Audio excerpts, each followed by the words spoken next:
میرویسه باران خو ډېر اوري نن 15 تاریخ دی د 2020 نن 15 تاریخ دی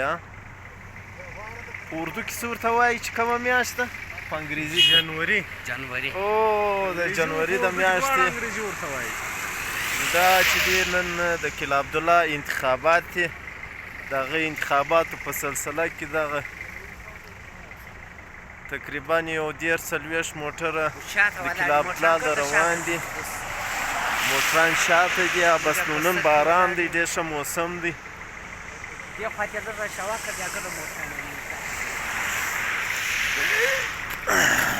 نو دا هغه دي ګوره دا موټران چې دي